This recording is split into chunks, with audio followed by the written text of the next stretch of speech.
hacer como hacemos siempre, esperar 5 minutos a que se terminen de conectar los otros participantes y personas que se hayan registrado y nos acompañan, y ahí ya damos inicio. Así que unos minutitos más y empezamos. Hola, muy buenos días a todos y bienvenidos a esta que va a ser nuestra charla de cierre, ni más ni menos, de lo que ha sido el ciclo Educátedras este año.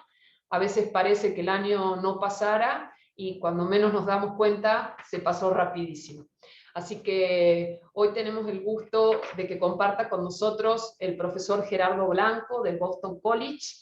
Veo por ahí algunos nombres de colegas y compañeros conocidos, Nelson, que está por ahí, Jackie Murillo, bueno, también lo veo al profesor Carlos de aquí de Filosofía, y bueno, y algunos otros que se irán sumando de a poco, así que un saludo para todos.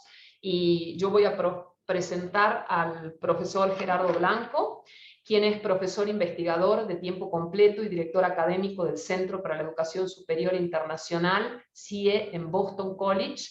Es también especialista en el programa Fulbright y asesor de iniciativas globales en el American Council on Education, ACE. Sus líneas de generación del conocimiento se enfocan en los procesos de internacionalización y cómo estos interactúan en el aseguramiento de la calidad de la educación superior. En 2014, 2017 y 2020 recibió premios de la Sociedad de Educación Internacional y Comparada, CIES, por su tesis doctoral y artículos publicados. Su producción académica incluye un libro y más de 30 artículos en revistas indexadas internacionales. Ha sido profesor e investigador visitante en la Universidad Pedagógica de Shanxi, China, y en el Centro Internacional para la Investigación en Educación Superior, INCHER, de la Universidad de Kassel, Alemania, y en la Universidad Católica Juan Pablo II de Lublin, Polonia. Recibió su doctorado en Educación por la Universidad de Massachusetts, Amherst, maestría en la Universidad de Maine y licenciatura por la Universidad de las Américas, Puebla. Antes de incorporarse a Boston College, fue profesor investigador de tiempo completo en la Universidad de Massachusetts, Boston, y en la Universidad de Connecticut, donde fue también director de la Casa Global, una comunidad de aprendizaje. Así que muy bienvenido, agradecidos nuevamente de que compartas tus conocimientos y tu tiempo con nosotros, y bueno, toda tuyo el espacio, y adelante con la exposición, Gerardo, muchas gracias.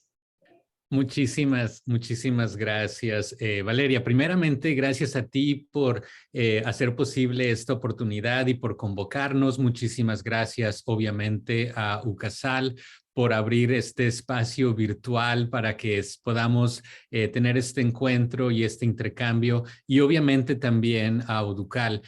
Justo en detrás de escena estábamos justo comentando lo importante que para nosotros en CIE, en Boston College, es nuestro relacionamiento con América Latina y con las redes universitarias en la región, pero debido precisamente a nuestra misión como universidad jesuita y como universidad católica, bueno, es muy importante para nosotros esta afinidad de misiones, esta afinidad de propósitos, y yo creo que este va a ser uno de los, precisamente, uno de los ejes transversales en mi plática, el poder pensar, ¿verdad?, cómo hablamos de estos temas desde una perspectiva no solamente genérica, no solamente desde una perspectiva universitaria, sino de manera muy importante cómo traemos a la vida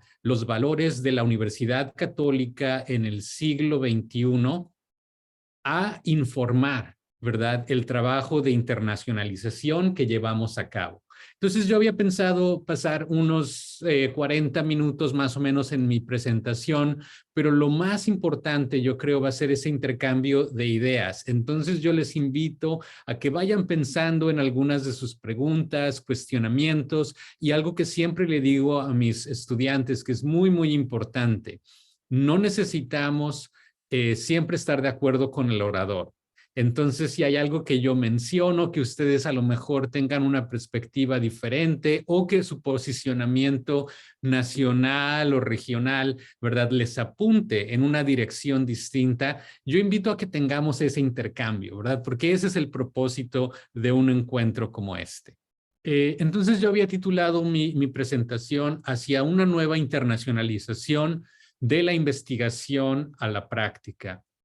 Y quisiera, ¿verdad?, precisamente el mencionar el por qué. Yo creo que el contexto de mi plática no se puede presentar de manera independiente del trabajo que hacemos en CIE, el Centro para la Educación Superior Internacional, y de ahí vienen estas siglas. Bueno, tiene como misión central tanto la investigación. Nosotros somos un grupo pequeño, un grupo nuclear y una red internacional de investigadores primeramente, pero también, ¿verdad? Entonces es como parte central de nuestro trabajo llevar a cabo nuestra investigación como centro. Pero también igualmente importante, y por eso estos dos círculos son exactamente del mismo tamaño, la conexión entre investigadores y la conexión entre investigadores con la práctica. Yo creo, ¿verdad?, que, bueno, en otros temas, ¿verdad?, en otras disciplinas, posiblemente podemos hacer investigación pura. Pero yo creo que en las ciencias sociales, en la pedagogía y en la gestión universitaria, nuestra investigación siempre es aplicada. No tiene sentido lo que hacemos nosotros si no estamos de alguna manera ayudando a informar el trabajo de las y los gestores educativos, de quienes toman decisiones en educación y en algún momento también quienes establecen políticas públicas relacionadas con la educación. En nuestro contexto regional, y cuando digo nuestro me refiero a América Latina, porque yo soy mexicano y sigo vinculado de manera muy cercana con la realidad ahí, estamos viendo, ¿verdad?, procesos de transformación política que están afectando, que están impactando a la educación superior. Y de alguna manera, ¿verdad?, como instituciones católicas necesitamos, ¿verdad?, ir discerniendo en qué situaciones, ¿verdad?, vamos a posicionarnos en respuesta a estos cambios políticos que se llevan a cabo y en cuáles otras situaciones necesitamos nosotros ser los agentes de cambio que catalicen, ¿verdad?, un cambio de dirección, la inclusión de perspectivas que muchas veces no han sido o no forman parte, ¿verdad?,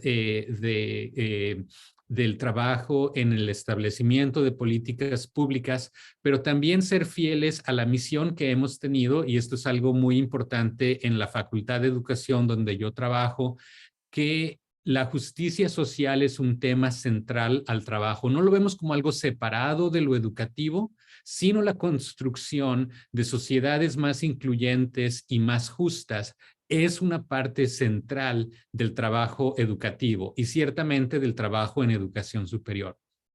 Y esta parte, ¿verdad?, de investigación y de conectar a investigadores y a investigadores con la práctica, tenemos procesos de formación. Ofrecemos diferentes programas de posgrado en educación superior en diferentes formatos, en diferentes modalidades de maestría, de doctorado, en modalidades tradicionales en persona, pero de manera más frecuente ahora en formatos virtuales, en formatos híbridos o flexibles.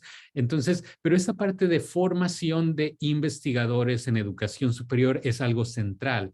Y todo esto está enmarcado dentro de la construcción de redes, que creo es justo lo que estamos haciendo el día de hoy, ¿verdad? Estamos haciendo todo esto y por eso siempre me gusta comenzar con la misión y con el trabajo que llevamos a cabo en CIE. Bien, ¿cuáles son las temáticas en las que nos estamos enfocando? Y esto va a tener una relevancia. Hay uno de estos ejes que es para nosotros muy importante, que le da, ¿verdad?, sentido a mi plática del día de hoy. Hemos decidido que por los próximos más o menos entre 5 y 7 años, las 3 temáticas centrales de nuestro centro van a ser el futuro de la internacionalización, Y esto incluye, pero no está limitado por el uso de tecnologías de información y comunicación, sino que va mucho más allá, va mucho más en relación a los supuestos que tenemos cuando estamos haciendo trabajo de internacionalización, tiene que ver con los enfoques y con las prioridades que establecemos, etcétera.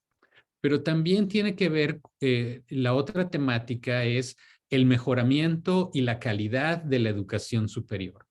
Esto es algo muy importante, sobre todo en la coyuntura que estamos enfrentando el día de hoy. La pandemia nos ha presentado retos enormes en cuestiones de calidad de la educación superior y las medidas de austeridad que estamos enfrentando y en muchas partes de nuestra región, la crisis económica que se ha devenido como resultado, también es algo que necesitamos considerar, porque no podemos bajar o permitir que la calidad de la educación baje. Por el contrario, necesitamos eficientar y orientar nuestros esfuerzos para que esa calidad se mantenga o incluso mejore dentro de una situación de crisis o de varias crisis que se están traslapando. Y también nos interesa mucho entender dentro de todo este contexto, no perder la dimensión humana, no perder la dimensión individual de las experiencias que los estudiantes y académicos en la educación superior están teniendo. Pero las preguntas que guían estas tres temáticas son igualmente importantes, porque queremos abordar de manera directa el tema de la desigualdad educativa. Y no solamente hacerlo como un ejercicio académico, sino entender todo esto, ¿verdad?, como una forma de pensar de qué manera podemos nosotros contribuir a reducir la desigualdad educativa. Y al mismo tiempo, y yo espero que que esta segunda pregunta les sea de interés a todos ustedes, es esta idea de cuál es el propósito, qué propósito sirve la educación superior en las sociedades alrededor del mundo. Y en este sentido, cuando hablamos de propósito y cuando hablamos de sentido, es muy importante también tener en cuenta nuestra misión como universidades católicas, sobre todo porque estamos en algunas de nuestras sociedades donde el sentido, ¿verdad?, se ha ido perdiendo. Esta idea, tenemos muchas veces la influencia de ciertas formas, sobre todo dentro de la academia, ¿verdad?, de pensar, muchas veces se vuelven un impedimento para hablar de valores superiores, para hablar de una trascendencia de lo humano, ¿verdad? Y esto es muy importante, no tiene que ser excluyente, esto no tiene que decir si no coincides o si no compartes una tradición religiosa o una fe, no puedes participar, sino más bien la forma en la que en mi institución, en Boston College, lo hemos entendido es precisamente que estamos comprometidos con esa exploración de valores universales, de valores trascendentales, y todo esto, ¿verdad?, se da en un espacio de diálogo en el cual podamos tener un intercambio de estas ideas, pero que ese intercambio se dé, porque en muchos otros espacios universitarios, cualquier pregunta relacionada con la trascendencia, con el sentido o con el propósito que va más allá de lo individual, muchas veces no se le permite, ¿verdad? No se le da espacio a esa exploración. Para ir entrando de manera más concreta, ¿verdad?, a los temas que quiero discutir el día de hoy, hay varios temas, ¿verdad?, que informan este trabajo que les estoy compartiendo. Uno de ellos es un proyecto bastante activo de investigación que estamos llevando a cabo en colaboración con la Universidad de Toronto y con la Asociación Internacional de Universidades. Y este es un proyecto de 3 años financiado por el Consejo de Investigación en Ciencias Sociales y Humanidades de Canadá, y está enfocado a explorar el futuro de la internacionalización. Entonces me voy a permitir en un momento más en el chat incluir el reporte completo de, más reciente de este trabajo que estamos llevando a cabo. Quiero también referirme aquí a otro proyecto en el que hemos venido trabajando, que le llamamos precisamente el Foro de Educación Superior en África, Asia y América Latina. Este es un foro que concluyó recientemente y que tuvo financiamiento de la Fundación Carnegie, precisamente para promover el intercambio entre investigadores en educación superior del sur global.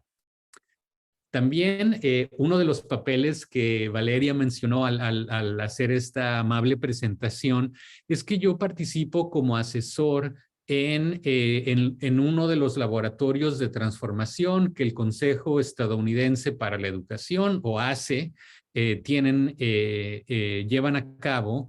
Y me voy a referir en un momento más a este modelo de internacionalización integral que yo creo que puede informar nuestros esfuerzos de internacionalización, pero sobre todo con una adaptación. Yo les invito, ¿verdad?, a no tomar esto como algo que vamos a imponer de arriba abajo, sino más bien algo que nos permita tener un diálogo y que se pueda ir adaptando, ¿verdad? Y finalmente es muy importante que una de las cosas que hago como profesor investigador es que también doy servicio dentro de mi propia institución. Y nuestro centro forma parte del Comité de Relacionamiento Global de nuestra universidad, de Boston College, y una de las iniciativas importantes que Boston College ha tenido en años recientes es el lanzamiento de algo que le han llamado la Alianza Estratégica de Universidades Católicas de Investigación. Las siglas en inglés son SACRU, y este es un grupo al momento pequeño, pero está a punto de entrar a una segunda etapa en el cual la membresía de este grupo va a crecer, va a aumentar a más del doble de lo actual.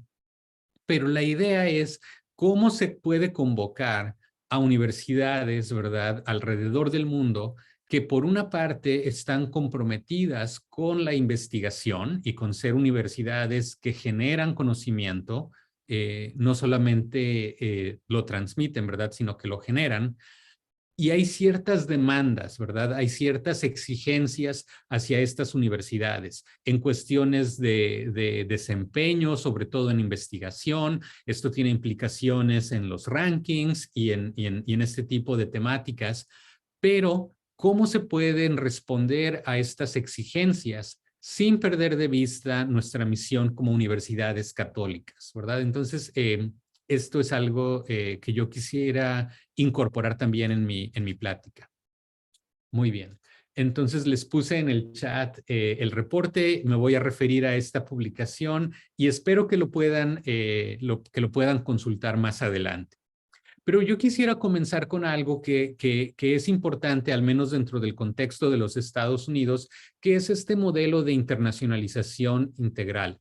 Me voy a referir a ciertos aspectos en un momento más, pero creo que el modelo nos ayuda a pensar en tres dimensiones diferentes. En la parte muy central tenemos la enseñanza, y por cierto, nunca confíen en los traductores, ¿verdad? Porque aquí lo tradujeron como academia, pero en realidad de lo que estamos hablando es de la enseñanza, la investigación y el servicio. Y que si yo hubiera hecho esta traducción, en lugar de llamarle servicio, sí, el servicio es importante, pero dentro de nuestra región, y precisamente por eso se tradujo al español, le estaríamos llamando la extensión universitaria, ¿verdad? Entonces, la enseñanza, la investigación y la extensión tienen que estar al centro del trabajo de internacionalización, ¿verdad? Si solo internacionalizamos la enseñanza, nos está faltando mucho todavía por hacer. Y muchas veces, ¿verdad? Ese es el tema central, lo cual es importante, pero necesitamos también internacionalizar la investigación y necesitamos, ¿verdad?, pensar en cómo la extensión universitaria también nos brinda oportunidades para la internacionalización. Pero bueno, este modelo, como les digo, tiene a su centro la misión de la universidad, 6 diferentes áreas a las cuales me voy a referir de manera independiente en un momento más, pero 3, digamos, ejes o enfoques estratégicos que son muy importantes, ¿verdad? Entonces, estos son los 3 círculos concéntricos, estas 3 dimensiones de este modelo ACE de internacionalización integral, ¿verdad? Entonces, ¿cuáles son estas áreas? Primeramente, no podemos hacer trabajo de internacionalización si no existe un compromiso institucional para llevarlo a cabo, ¿verdad? Estos temas, ¿verdad? De pensar en campeones de la institución, ¿verdad? Pero que no tienen autoridad, es algo muy complejo, se vuelve muy desgastante y no es sostenible. Pero al mismo tiempo, una segunda área de trabajo, ¿verdad? Dentro de este modelo integral es que a final de cuentas somos los docentes quienes llevamos a cabo el trabajo de internacionalización. Entonces, si no existen los incentivos y las estructuras de apoyo necesarias, no podemos tener una estrategia de internacionalización exitosa. Al mismo tiempo, las estructuras, ¿verdad? ¿Cómo estamos estructurando nuestra institución? ¿Cómo estamos decidiendo los diferentes papeles, las diferentes direcciones, las diferentes coordinaciones de nuestra universidad? Tienen que responder y tienen que promover este proceso de internacionalización o vamos a estar enfrentando elementos, retos muy complejos. Obviamente, no podemos hablar de internacionalización sin darle su lugar a la movilidad, pero como vamos a ver más adelante en mi presentación, cuando voy a retomar un parte del trabajo de mi colega Hans de Witt aquí en el CIE, en Boston College, la movilidad no puede ser equivalente a la internacionalización. Por mucho tiempo ya hemos asumido, ¿verdad?, que la forma de internacionalizar es a través de la movilidad, entrante y saliente, pero siempre tiene que ser movilidad. Esto no solamente yo creo, sino que se ha ya determinado por muchos otros investigadores y expertos que tenemos que pensar sí en la movilidad, pero tenemos que pensar más allá. Esto obviamente incluye el currículo y el cocurrículo, o más bien como a mí me gusta mencionar, el currículo académico y no académico, porque yo pienso en el currículo universitario como todas las experiencias que la universidad promueve para el crecimiento de los estudiantes, ¿verdad? Entonces va a haber aspectos académicos dentro de este currículo, pero aspectos no académicos, la formación integral, por ejemplo, la salud, tanto física como mental, el trabajo comunitario, la orientación al servicio, todo esto, desde mi perspectiva, es parte, ¿verdad?, de lo curricular también. Pero obviamente, y aquí es algo muy importante al dar una charla para instituciones que forman parte de ODUCAL, es esta idea de las alianzas. Yo creo que con quién decidimos relacionarnos dice mucho de nuestra estrategia de internacionalización. Y entonces estos enfoques, ¿verdad?, que son este tema más externo dentro del modelo que les presenté anteriormente, tienen que ver con la diversidad, la equidad y la inclusión, o como mi colega Betty Lesk a lo largo de su carrera le ha llamado la internacionalización o el aprendizaje global para todos, ¿verdad? El aprendizaje global no puede ser un lujo de pocos, sino tiene que ser una experiencia de todos nuestros estudiantes. Al mismo tiempo, la internacionalización tiene que ver con la toma de decisiones basada en datos. Y este ha sido, yo creo, un obstáculo muy importante, porque no hemos tenido hasta fechas muy recientes una cultura de evaluación del aprendizaje global, una cultura de evaluación de la internacionalización. Muchas veces, ¿verdad? Hemos seguido un enfoque un tanto disperso, simplemente en decir, bueno, ¿cuáles son las universidades que yo conozco, o yo donde estudié, o yo donde tengo amigos? Y entonces utilizamos. Eso está muy bien para empezar, pero tenemos que llegar a cierta madurez institucional en la cual estamos tomando estas decisiones con base en información, con base en datos y no únicamente con nuestra intuición. Y al mismo tiempo, y esto la pandemia nos lo enfatizó muchísimo, necesitamos hacer trabajo de internacionalización con agilidad y con disposición a transformar nuestras instituciones, ¿verdad? El enfoque de siempre, el enfoque que nos ha funcionado siempre, no nos va a funcionar en estas nuevas realidades que estamos enfrentando.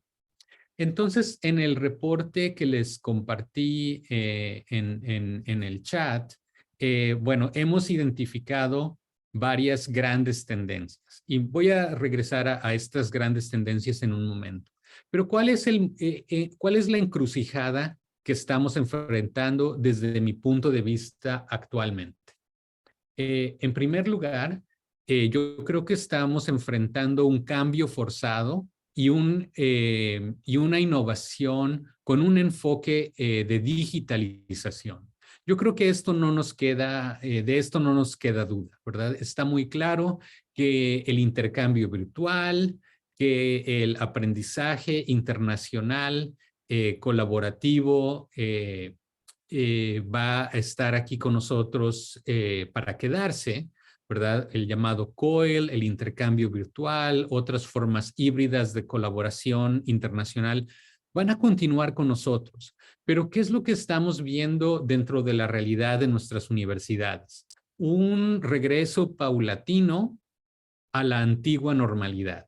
Y esto tiene aspectos muy positivos, obviamente. No necesitamos estar estancados en el trauma de la pandemia para siempre, pero tampoco debemos perder el aprendizaje y la innovación que se generó durante estos últimos años. Pero también estamos enfrentando dentro de estas grandes tendencias conflictos geopolíticos que no estaban ahí.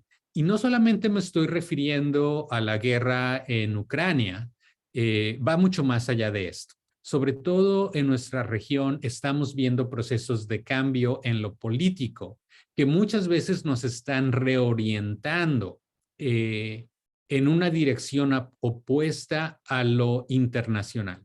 Les mencionaba al inicio que yo soy mexicano y que sigo muy de cerca, ¿verdad?, estos cambios. Y lo que observo en el contexto mexicano, por ejemplo, y no creo que es un ejemplo aislado, creo que está ocurriendo y ya venía ocurriendo desde antes en otros contextos nacionales, pero en el caso de México en particular, lo que se observa es que hay un cambio de prioridades en lo educativo. Muchos de estos son positivos, ¿verdad? Estamos hablando de descolonizar la educación, eso está muy bien, pero muchas veces a esto se le ve como darle la espalda a la internacionalización, ¿verdad? Estamos en muchos casos, más bien la política educativa en México está más orientada a lo que le están llamando, yo creo que de manera un tanto incorrecta, el bienestar. Y esto tiene mucho que ver con asistir a los grupos más marginalizados, lo cual está muy bien, pero muchas veces en este contexto o en este discurso político, lo que tenga que ver con financiar la educación superior, con promover la movilidad o quizá otro tipo de alianzas, se le ve como la universidad neoliberal o como la universidad sí global, pero en dirección opuesta a lo local. Y entonces lo que ocurre con este cambio de prioridades y cambio de orientaciones es que la internacionalización se vuelve no como algo que se había ganado ya, como algo necesario y como algo que beneficia a los estudiantes, sino ahora algo que se le ve con cierta duda y en muchos casos con cierta desconfianza. Entonces, lo geopolítico no solamente es global, lo geopolítico es también al interior de nuestros países y dentro de estas políticas educativas. Pero ¿de qué estamos saliendo? ¿Cuál es el contexto que venimos enfrentando? Primeramente, una pandemia que a mí me gusta llamarle una pandemia de desigualdad entre países, dentro de los mismos países, entre sectores educativos. Sabemos que en el sector terciario, en el sector de la educación superior, sí fuimos afectados, pero estábamos mejor posicionados para un proceso de adaptarnos al contexto de pandemia. Pero también dentro de los mismos sectores, las instituciones, ¿verdad? Las diferentes instituciones enfrentan retos muy diferentes, condiciones muy desiguales. Y dentro de nuestras instituciones, los estudiantes y sus unidades familiares obviamente enfrentan también situaciones de desigualdad muy importantes. Entonces, voy aquí a referirme a este proyecto, ¿verdad? Que les he compartido. Es completamente digital, completamente en acceso abierto. Entonces yo les invito a revisarlo. Pero ¿qué fue lo que qué fue lo que llevamos a cabo? Como parte de nuestro grupo de investigadores, lo que hicimos fue un análisis riguroso de la literatura del contexto post-pandemia. Y cuando hablamos de post-pandemia, no estamos hablando después del final de la pandemia, sino cuando hablamos, en el caso nuestro de post-pandemia, estamos hablando desde el inicio de la pandemia. Entonces, ¿qué fue lo que hemos ido identificando dentro del primer año, ¿verdad? Después del inicio de la pandemia en cuestiones de la literatura académica tradicional? Primeramente, que estos temas de desigualdad de los que venía hablando también se reflejan en lo académico. La gran mayoría de la investigación en relación a la internacionalización de la educación superior en el contexto, o más bien desde el inicio de la pandemia, viene de Estados Unidos y del Reino Unido. Dos países, ¿verdad?, están dominando el discurso académico en el tema, lo cual debe de darnos un momento de reflexión. Estamos enfrentando también el hecho de que la movilidad estudiantil continúa como el foco principal de las publicaciones, lo cual es una gran sorpresa para nosotros, ¿verdad? Porque esta investigación se llevó a cabo, ¿verdad? Esta literatura que estamos analizando se llevó a cabo en un momento en el que la movilidad se había detenido, precisamente por la pandemia. Y entonces hay cierta renuencia al cambio. O sea, estamos en un contexto donde no hay movilidad, pero seguimos hablando y escribiendo entre nosotros acerca de la movilidad. De que sí existe este surgimiento de la internacionalización digital, pero que esta internacionalización digital no le está dando paso a nuevas formas de conceptualizar la internacionalización. Y esto lo vemos como un reto importante. Obviamente sabemos que la pandemia fue un proceso extremadamente traumático para los estudiantes internacionales que estaban estudiando en otro país y por lo tanto, ¿verdad? Esto no nos sorprendió que existiera bastante literatura al respecto, pero también, y esto es algo que nos parece muy importante, uno de los temas emergentes es esta idea de que existen impactos desiguales y tensiones geopolíticas que van a seguir dándole forma a la internacionalización en los próximos años. Y quisiera referirme por un momento, abundar un poco más en este tema. Cuando hablamos de lo geopolítico, estamos hablando de la política del lugar, ¿verdad? Y me estaba refiriendo, por ejemplo, a cambios dentro de políticas educativas en la región, obviamente conflictos en Europa. No podemos estar hablando actualmente de internacionalización sin pensar quizá en el impacto que estas tensiones están teniendo, ¿verdad? Y son realidades muy importantes. Pero no son las únicas tensiones. Ahora se han calmado un poco las cosas, pero ha habido mucha tensión entre Estados Unidos, donde vivo y trabajo, y China, que es el país que envía a más estudiantes internacionales en el mundo, sobre todo hacia Estados Unidos. Entonces, es algo muy complejo para nosotros, ¿verdad? Porque estamos no solamente en este contexto de post-pandemia tratando de hacer nuestro trabajo, sino que estamos también haciendo esto en un contexto que se está complicando todavía más. Y en este sentido, yo quisiera regresar a algo que mi colega Hans de Witt escribió. Lo interesante es que él escribió esto hace 10 años, más de 10 años, y sigue siendo igualmente relevante o aún más, yo pensaría, en el contexto actual. Entonces, Hans se refería a lo que él le llama los errores de la internacionalización. Y yo creo que estos errores, desafortunadamente, están regresando con nuevas caras, con nuevas manifestaciones al contexto actual. Yo diría, ¿verdad? Y estos son la internacionalización. Muchas veces pensamos que si enseñamos en inglés, estamos haciendo internacionalización. A veces sí, pero no siempre. A veces pensamos que estudiar en el extranjero es internacionalización. A veces sí, pero como vimos, durante la pandemia, muy pocos colegas estaban físicamente estudiando en el extranjero y aún así la internacionalización continuó, ¿verdad? Y en este sentido, yo creo que Oducal fue una organización líder, ¿verdad? En pensar en Americarum Mobilitas, ¿verdad? Y otras iniciativas tan importantes de colaboración virtual. Otro error de la internacionalización es que equivale a enseñar una asignatura internacional, ¿verdad? Que si doy que si ofrezco una asignatura en estudios de Norteamérica o estudios regionales, muchas veces como les llamamos, que esto equivale a la internacionalización. Sí es importante, pero no es una condición suficiente para hablar de internacionalización curricular. Como sabemos, tener muchos estudiantes internacionales no siempre equivale a tener internacionalización, sobre todo internacionalización integral. Hablamos también, ¿verdad? Muchas veces de que si no tenemos estudiantes internacionales o si tenemos simplemente algunos, estamos teniendo éxito con internacionalización.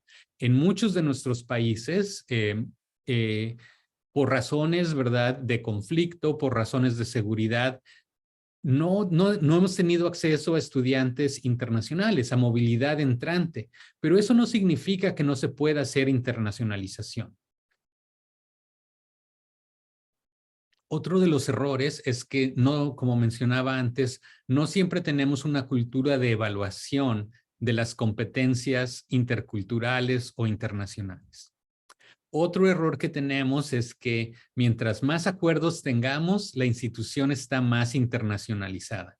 Este es un error, yo diría, muy complejo y muy frecuente. Y también muchas veces pensamos, ¿verdad?, que la anti-internacionalización es un error también.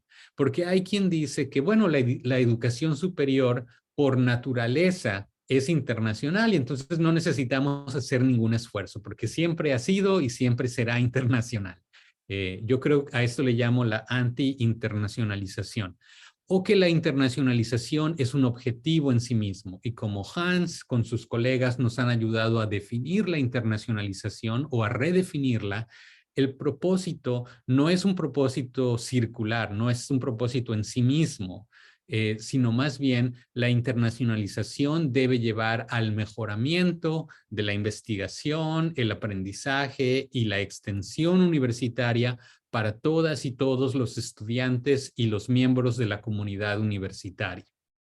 Yo agregaría aquí, ¿verdad?, para actualizar esta lista tan completa que Hans nos presenta, yo diría que hacer COIL no es suficiente para tener internacionalización, o que hacer intercambio virtual, ¿verdad? Muchas veces pensamos, tenemos la tecnología, entonces estamos teniendo internacionalización. Entonces, ¿cuáles son algunas de las consideraciones, verdad, para ir pasando más bien a la etapa de diálogo que espero tengamos un intercambio muy enriquecedor? Pero bien, ¿cuáles son algunos de de estas consideraciones que yo creo que vale la pena tener? Primeramente, que estamos hablando en este contexto VUCA en inglés o VICA en español, que se refiere a volatilidad, incertidumbre, complejidad y ambigüedad, ¿verdad? Que esta combinación de retos nos está requiriendo el pensar en la internacionalización de una manera mucho más amplia, de una manera mucho más creativa y de una manera que se adapte más a estas nuevas realidades. Necesitamos, a pesar de, o más bien, no a pesar, sino precisamente porque el contexto es tan cambiante, necesitamos identificar nuestras prioridades a largo plazo. Y como personas, ¿verdad?, que sirven a universidades católicas, estos objetivos, estas prioridades a largo plazo, tienen que estar ancladas en la misión institucional, ¿verdad? Porque eso es precisamente lo que no va a cambiar. Y esto es muchas veces, ¿verdad?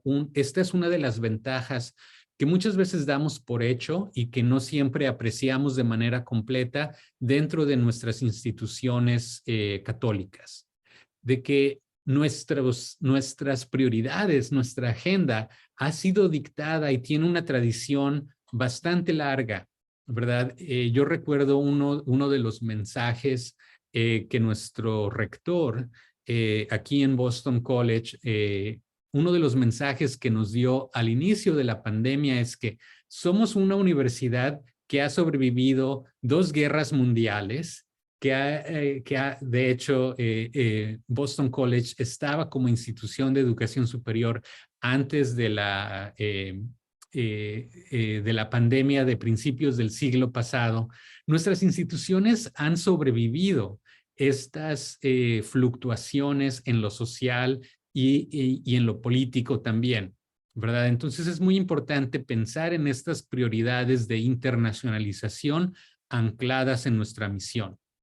También sí es importante continuar, como lo estamos haciendo el día de hoy, en la tecnología como algo que nos permite incrementar esa internacionalización, pero necesitamos reimaginarla. Necesitamos no solamente aprender a usar las herramientas, sino utilizar esas herramientas para imaginar más allá, ¿verdad?, de lo que estamos haciendo.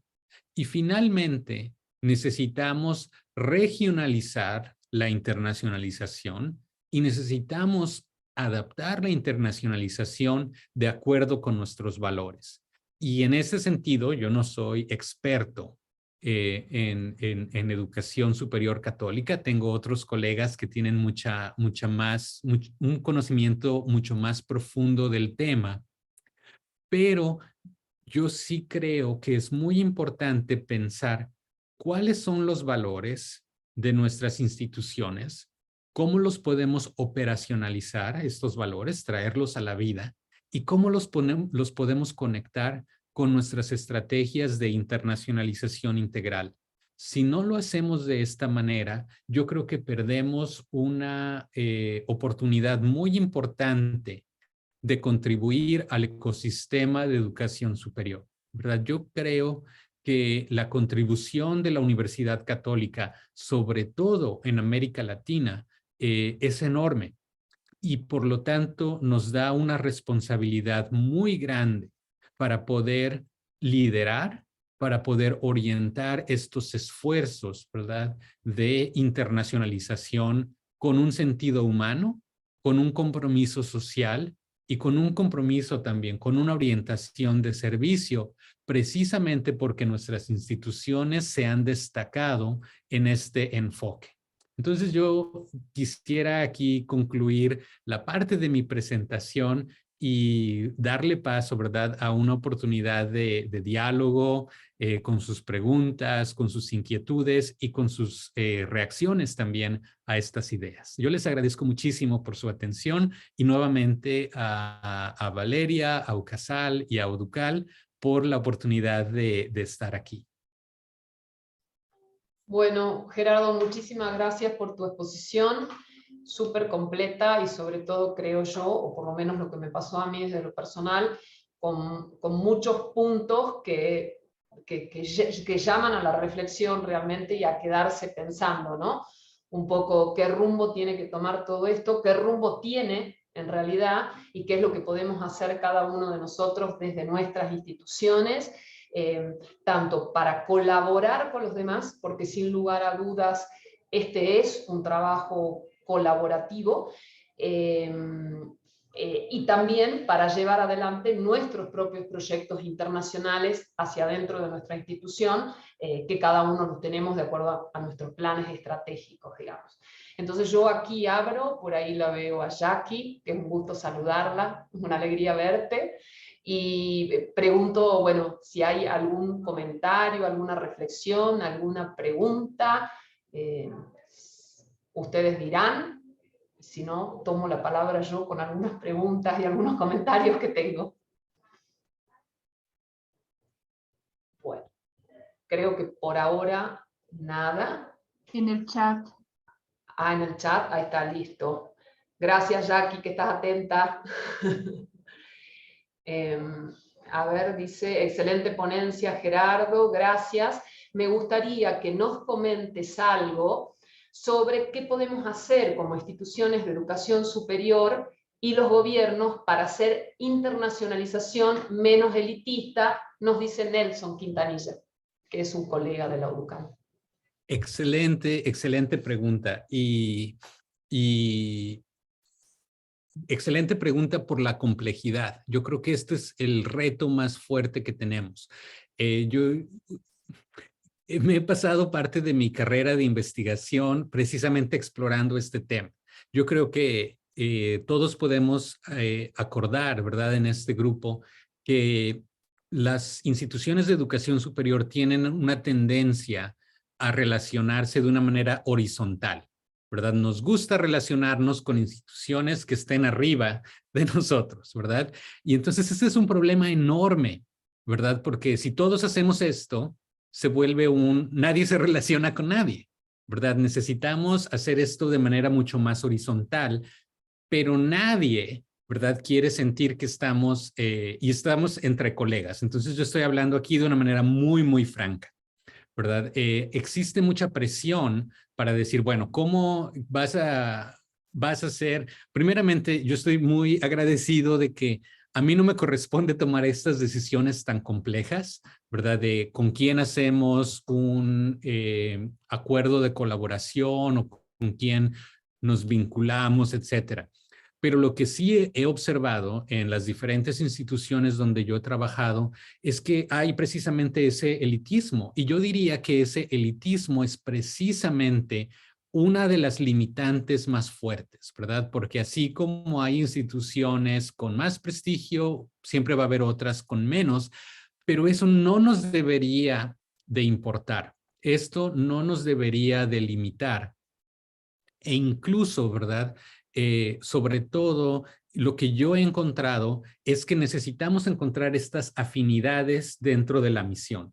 Y precisamente creo que Uducal ha hecho eso de manera muy, muy exitosa, ¿verdad? Que tenemos dentro de Uducal instituciones miembros que son instituciones reconocidas, ¿verdad? De manera internacional, pero otras instituciones también que sirven una misión mucho más local, mucho más regional, de una manera muy, muy importante. Yo hablaba con la secretaria general de la Asociación Internacional de Universidades hace unos meses, y ella me dio, nuestra colega, la doctora Ilish Van Land, y ella me dejó un mensaje, ¿verdad?, muy importante. Ella me dice, siempre hablamos de universidades de clase mundial.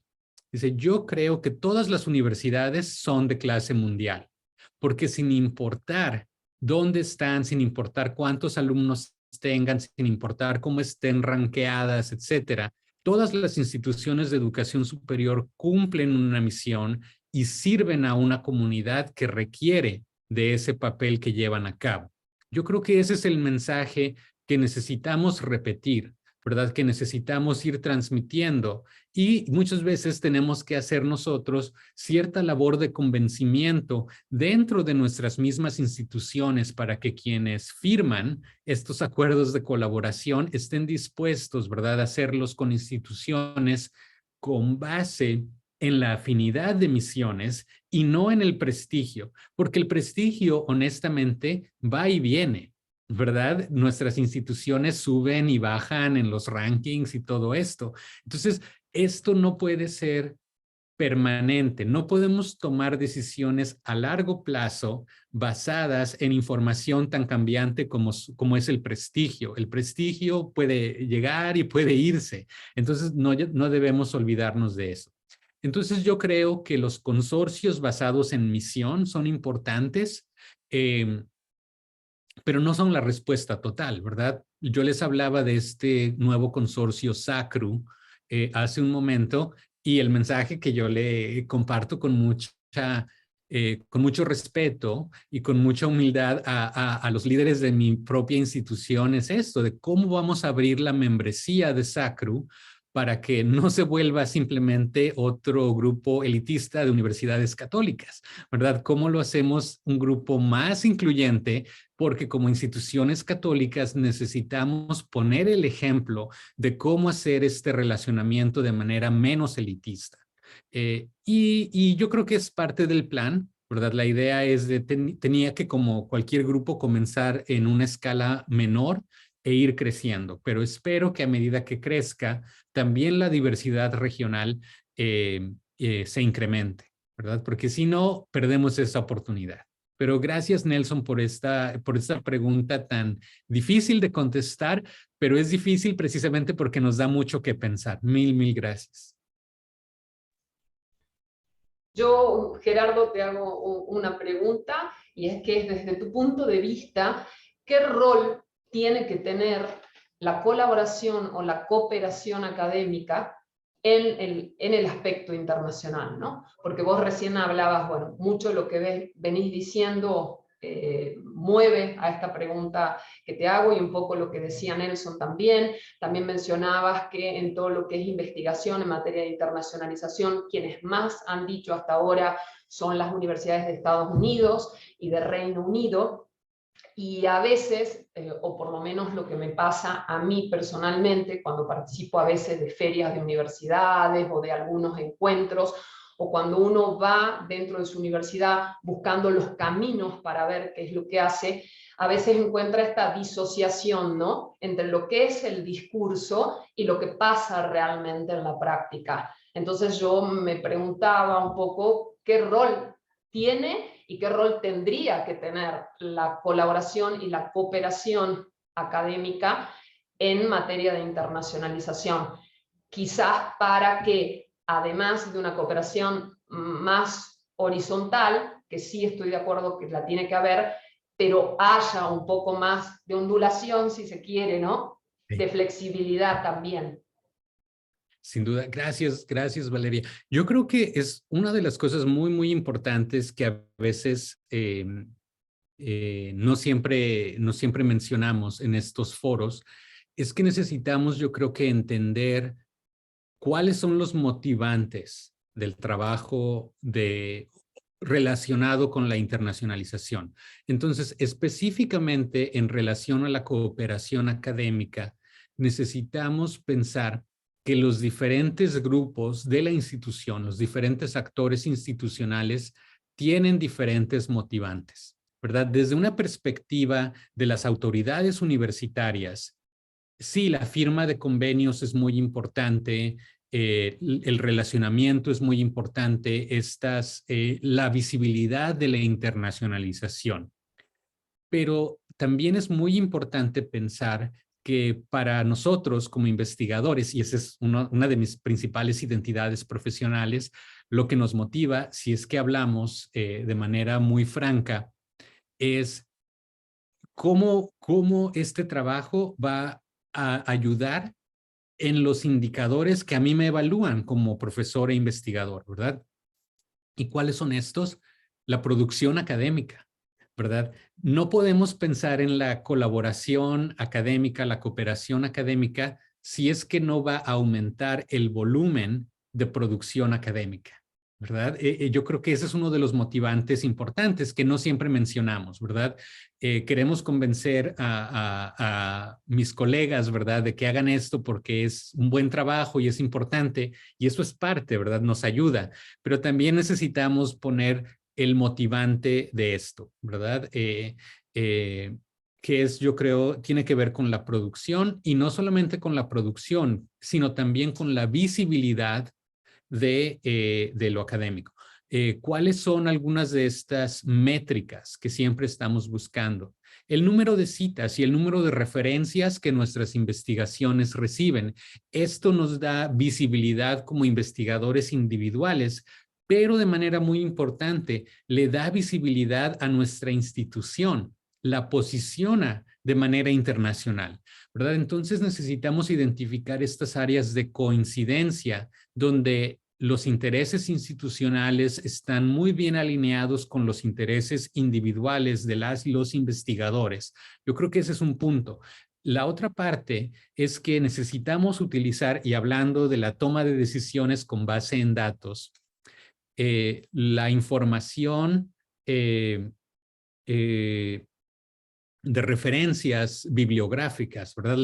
La información bibliométrica nos dice que los artículos de investigación que tienen autores de más de un país tienden a ser citados más, tienden a ser vistos más, ¿verdad? En los algoritmos de Google Scholar, ¿verdad? Que todos siempre estamos siguiendo y que nos interesan tanto. Sabemos que la cooperación internacional en la investigación incrementa la visibilidad de esos productos de investigación, ¿verdad? Entonces necesitamos sí combinar un discurso altruista de decir, estos son nuestros valores, le estás ayudando a la institución, pero también identificar esta dimensión más práctica de decir, ¿y sabes qué? Y esto te va a ayudar como investigador, vas a ser mejor evaluado, vas a aparecer mejor en las métricas académicas que son tan importantes. Otra cosa que te quería consultar era sobre la red SACRU, esta que mencionaste, preguntarte por ahí para que todos estemos informados si tiene un sitio web, si la red esta la está liderando el Boston College, y en caso de abrirse a otras universidades, hacia qué fechas o qué condiciones, si ya la supieras, creo que no, porque me dijiste que nos dijiste recién que estaban analizando, si se abriría a otras universidades, hacia qué fecha eso sería y dónde podemos buscar información, porque me parece que es una red muy interesante por los planteos que hace. Claro, claro que sí. Estaba justo buscando el sitio web que sí está disponible, y bueno, les menciono algunas de mis observaciones propias, ¿verdad? Esto no, ahí sí que es donde viene el disclaimer de no estoy hablando representando a Boston College, esto es simplemente mi opinión personal. Les comparto, ¿verdad?, el sitio web de SACRU. Mi primera observación al ver la lista de instituciones que participan, y esto no es secreto, yo lo he mencionado en otros espacios, a mí me llama la atención que únicamente como pueden ver, es una red pequeña actualmente de 8 instituciones, y solamente 2 están en América Latina, ¿verdad? Católica de Chile y PUC de Río. Son instituciones sin duda, ¿verdad?, que merecen participar, sin duda, pero llama la atención que no hay más representación de América Latina.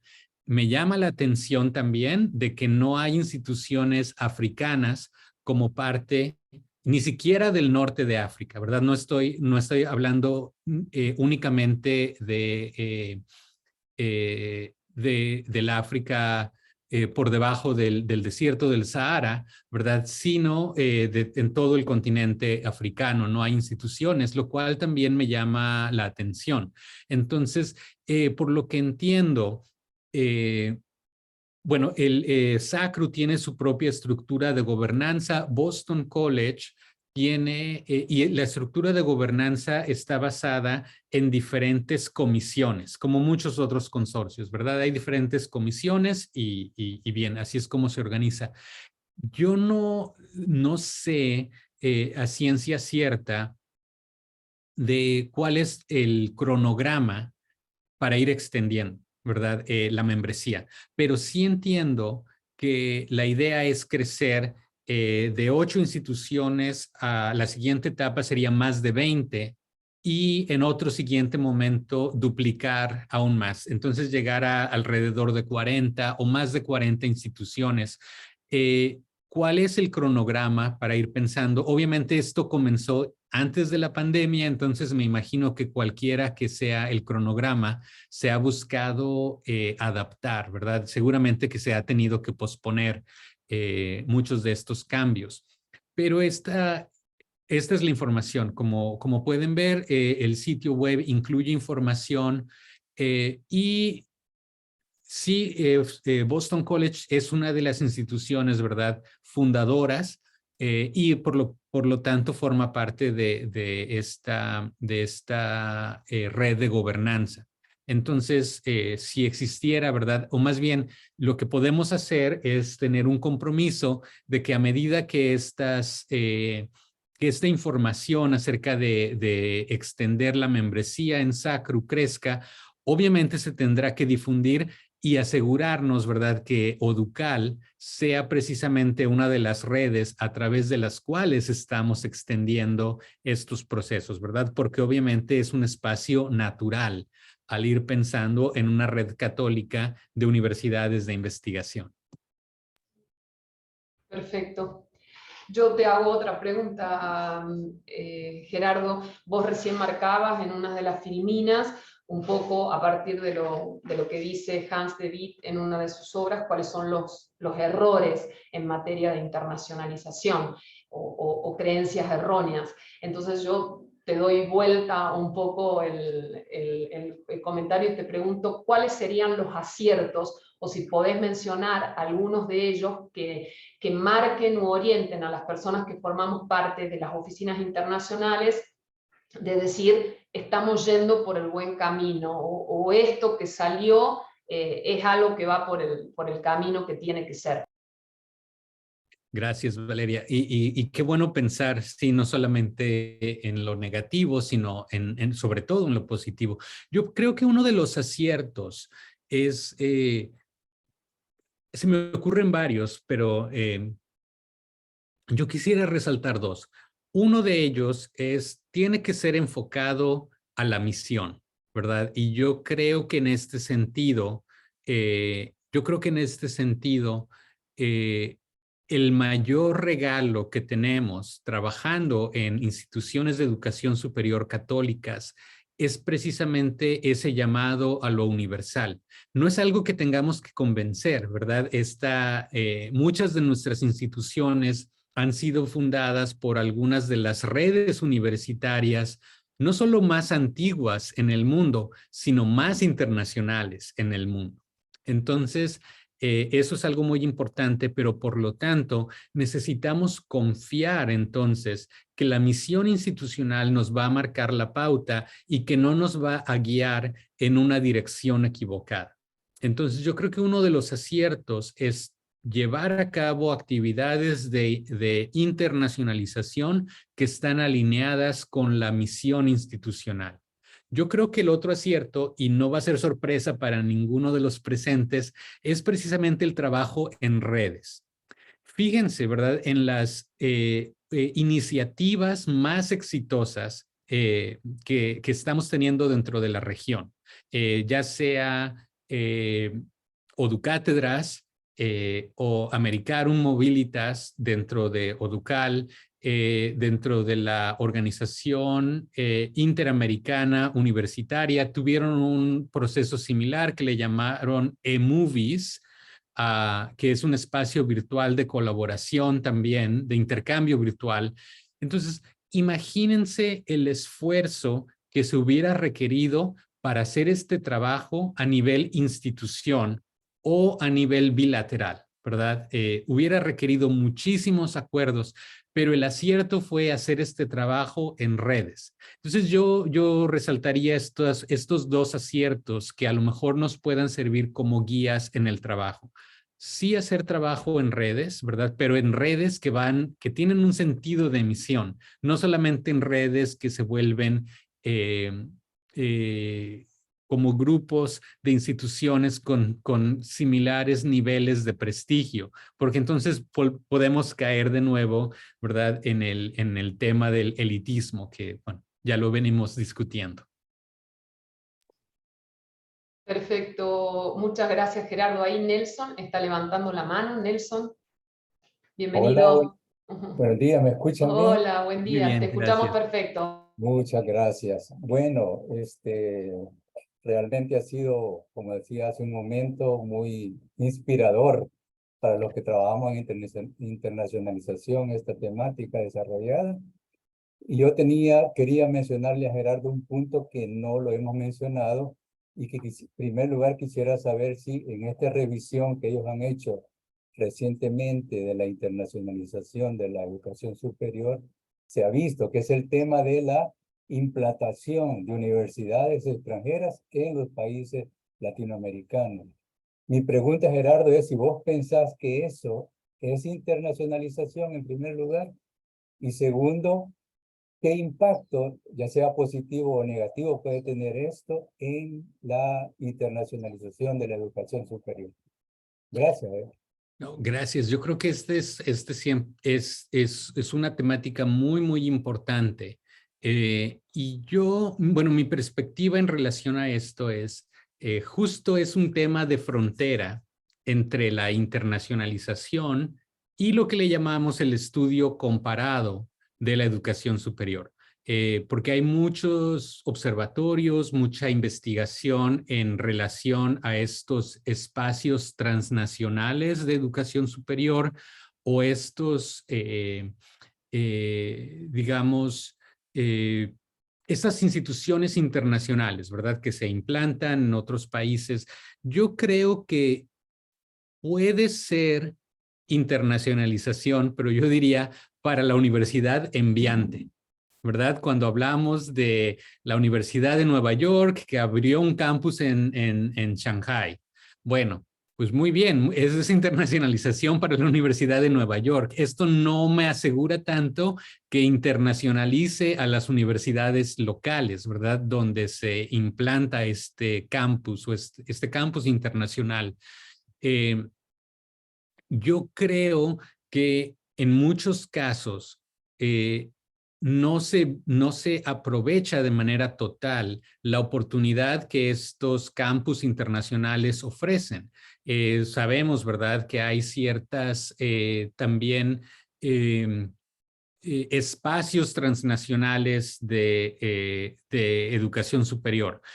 Bueno, Dubái es uno de estos internacionales muy importantes. Panamá llegó a crear un espacio similar y otros espacios más bien otros países en la región están explorando esto.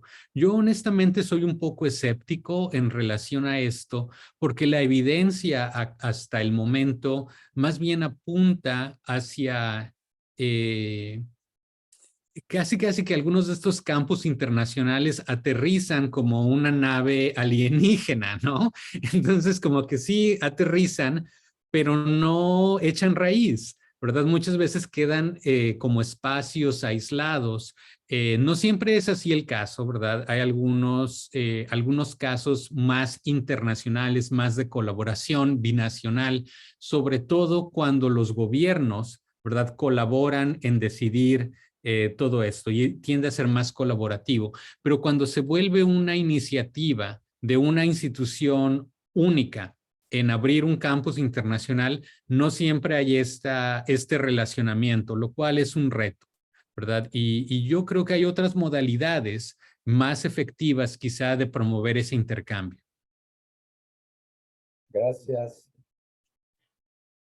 Muchas gracias, Gerardo. No sé si hay alguna otra pregunta o comentario, alguna reflexión, alguien que quiera compartir algo.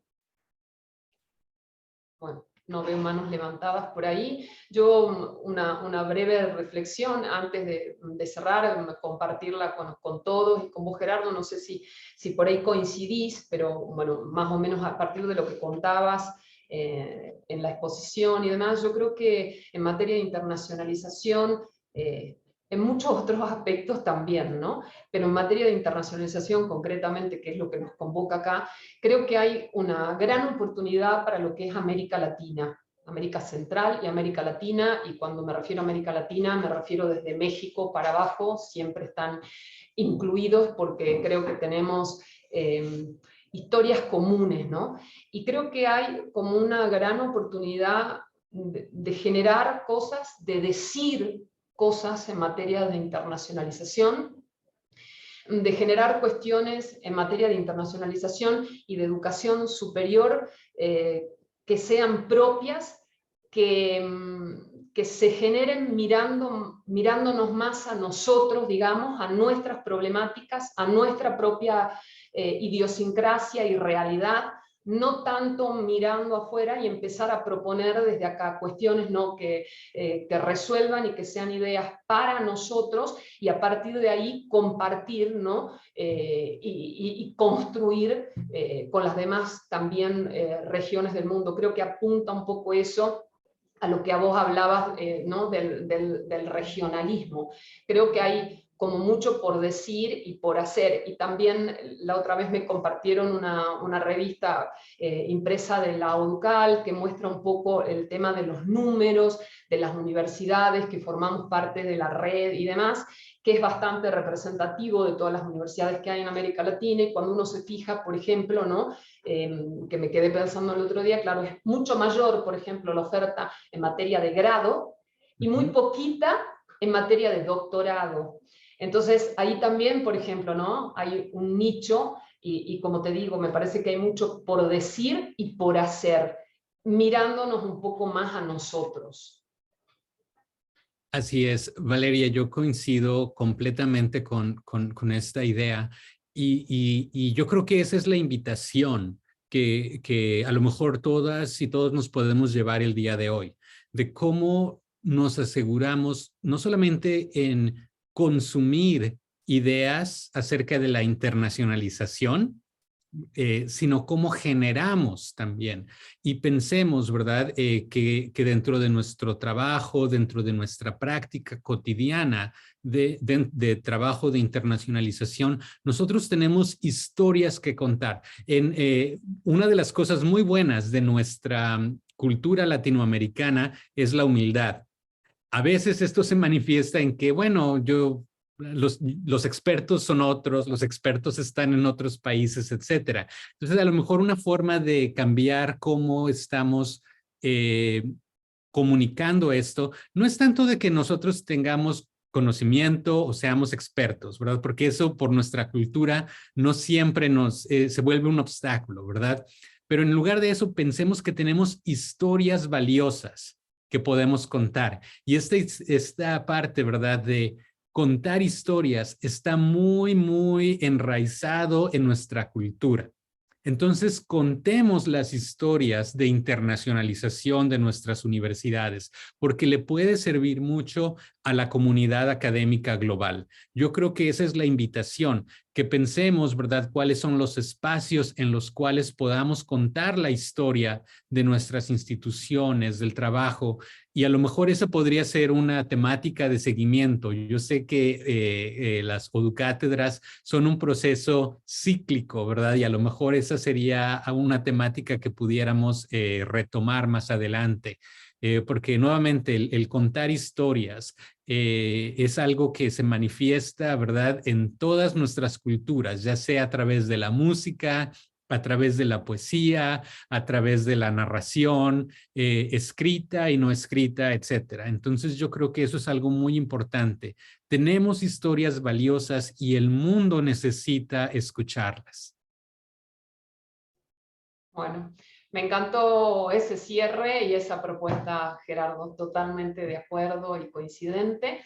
Y bueno, yo te agradezco nuevamente la presencia y a través tuyo en esta oportunidad, que como les decía es la charla de cierre, lo que quiero hacer es nada más que agradecer. Agradecer a todos los expositores que nos acompañaron durante este año, que creo que nos brindan lo más importante que tiene una persona, que es su tiempo, y comparten generosamente parte de su tiempo y de sus conocimientos con nosotros. También quiero agradecer a todos los que fueron participando, porque hacen posible estos espacios, con sus inquietudes, con su curiosidad, a los que apoyan estos ciclos desde las oficinas internacionales, a los que nos dan el apoyo tecnológico, el apoyo de interpretación al portugués en este caso, o a veces al español.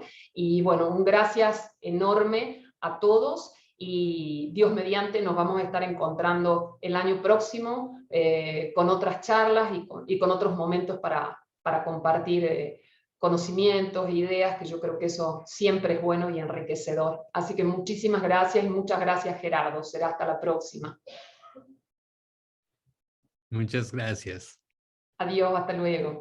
Chao, chao.